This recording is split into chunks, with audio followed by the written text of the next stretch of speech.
That's right, folks. It's History's Pitchman, and he's a cool, and today I am going to show you the top 10 historical sites that you should visit when you come to Bloomington, Indiana. So phone the neighbors, wake the kids, let's head into town, and let's go to work. That's right, folks, and starting us out on the list is the Lilly Library located on the Indiana University campus here in Bloomington. This magnificent museum was started by Colonel Eli Lilly's grandson. It houses Thomas Jefferson's personal copy of the Bill of Rights. That's right. Also, the watch that famed IU war correspondent Ernie Pyle was wearing when he was killed by the Japanese in World War II is inside that building right now. Also, there's an absolutely magnificent painting by Gilbert Stuart of George Washington that he painted. It's now on the dollar bill. It's the dollar bill portrait of George Washington right inside this building.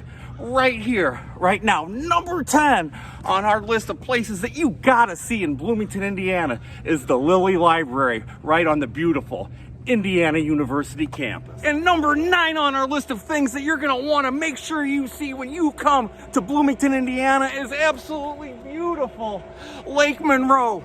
Built in the early 60s by the totally awesome Army Corps of Engineers to do two things: to control flooding and to provide drinking water not only for Bloomington but the surrounding communities. Before Lake Monroe, Bloomington always had trouble with drinking water. They even considered moving the university to Indianapolis. It was such a problem. Today, you can come down to Lake Monroe, you can jet ski, you can hit the beach, you can walk along the Indiana National Forest right here, number 9 on your can't miss list of things you gotta do in Bloomington, Indiana is come visit the absolutely spectacular Lake Monroe.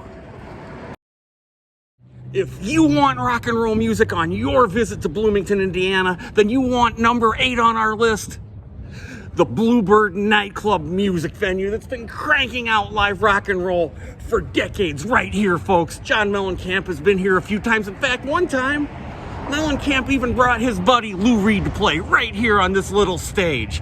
Myself, I've seen Blackberry Smoke here, absolutely phenomenal Southern rock band, and of course, my personal favorite, Hairbangers Ball. Hey, if you're looking to rock, when you come to Bloomington, Indiana, check out number 8 on our list, the legendary Bluebird Music Venue. Coming in at number 7 is Indiana University's Eskenazi Art Museum. And folks, for a university collection, this museum is absolutely second to none. They cover all epochs of art history, from the Sumerians to the Persians to the modern day Bloomingtonians.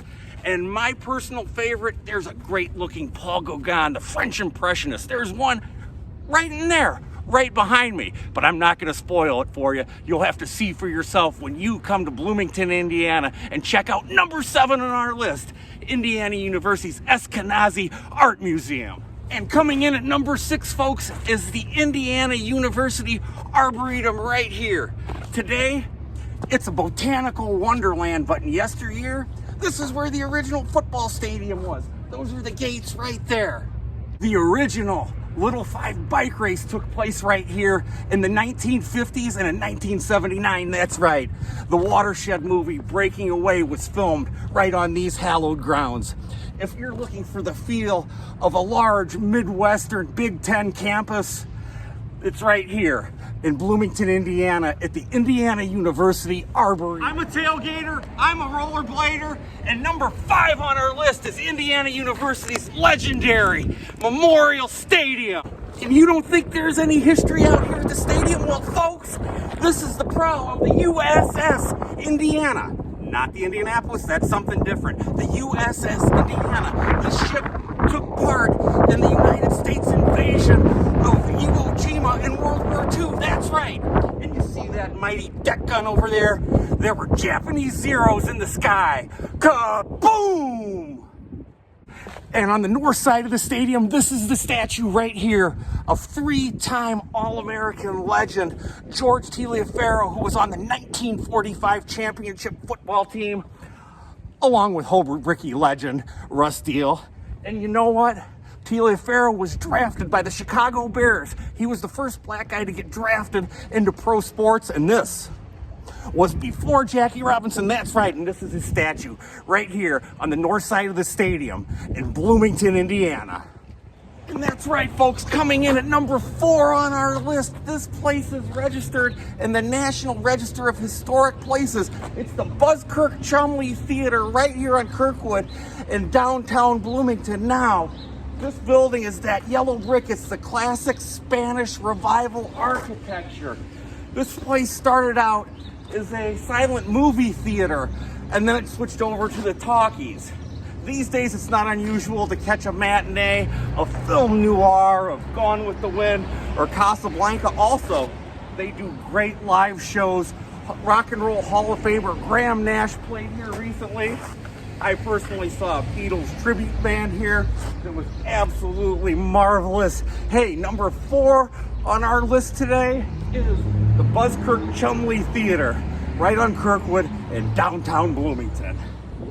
That's right, folks. Number 3 on our list is Nick's English Hut, the bar and restaurant right here in Kirkwood, right here in Bloomington, Indiana. This place right here was founded in 1927. That's right, 1927, by a Greek immigrant who had been the veteran of the First Balkan War. Now, this is before World War I. It's when the Serbs and the Greeks got together and threw the Ottomans out of there for good.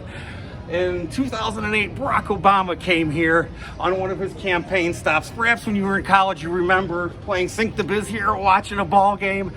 Again, Nick's English Hut, the quintessential college hangout, a must-see on your list for when you are in Bloomington, Indiana. And number 2 on our list, folks, the Monroe County Courthouse, built about 1909. Just about every cool county seat in the state of Indiana has a great looking courthouse building, and Monroe County here in Bloomington, folks, is certainly no exception. The facade is Beaux-Arts. It's kind of neo-French classical, that kind of thing. It's got a little Baroque. It's got a little bit of Renaissance in it. But right here on the square, I've got an extra special treat for you. Right on the east side of the square, let's head over there right now and have ourselves a little look-see. And here's your very special History's Pitchman bonus track right across from the courthouse in downtown Bloomington, Indiana. You know who spoke here? You know who spoke right here on the streets of Bloomington, Indiana? It was that immortal suffragette. That's right, Susan B. Anthony. There's the plaque right there, Susan B. Anthony on the streets of Bloomington, Indiana. Number 2 on our list, the fabulous Monroe County Courthouse. And number 1 on our list of History's Pitchman's places that you have to visit in Bloomington, Indiana is the beautiful Beeline Trail and Switchyard Park through the heart of beautiful Bloomington. After the war, the Civil War that is, there was a rail line through here that actually connected the Ohio River with Lake Michigan and Chicago way up to the north, right through Bloomington. Today, folks, this is a beautiful 3-mile exercise trail. You can walk, you can jog, you can run, you can bike, or if you hit your head a few times, you can even rollerblade just like me. Hey, thanks for tuning in and watching History's Pitchman Top 10 Historical Places that you gotta check out when you come to beautiful Bloomington, Indiana.